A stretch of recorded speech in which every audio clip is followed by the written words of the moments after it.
So I've been into doomed ship content lately, and last night I was watching this animated reenactment of the sinking of the Lusitania. If you don't know about the Lusitania, this happened in 1915. There was a ship headed from New York to one of those British places, and a German submarine shot a torpedo at it at 35 knots, starboard side. Anyway, so it takes 18 minutes for the ship to sink, right? Oh man. And in the reenactment, the torpedo hits, huge explosion, another huge explosion.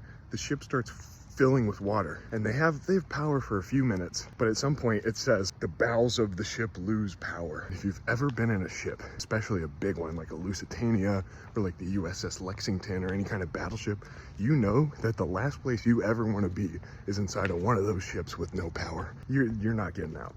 And then the worst part is the lifeboat situation. So think about lifeboats, right? Like always up top of the ship, and it's like 7 stories or whatever to get them down. And what happens is these these people get in the lifeboats and they start lowering them down. You know, like 5 minutes into the sinking, they're like, we got to get out of here.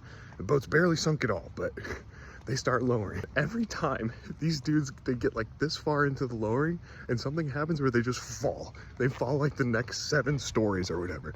So first lifeboat deploys, they're going, see ya, dead. The next one goes, see ya, see ya. They can't lower the lifeboats in any kind of safe way. So they decide to wait until like the boat is mostly sunk to deploy the lifeboats. And then these poor people, they've waited until the ship is mostly sunk. They deploy their lifeboat. They have a great time. But what happens? They're like right next to the ship. They're like stuck on the ship and they're like, you know, against it. And these other people in their lifeboat deploy after and start crushing them. This is the worst place you ever want to be. And I'm sure you're wondering, how does this connect to Beethoven's Fifth? Well, Arturo Toscanini was actually supposed to be on this ship. He was one of the most famous Beethoven conductors in the 30s. Did the NBC Radio Symphony, Carnegie Hall, big New York guy. Anyways, learn about your ships, learn how to use lifeboats.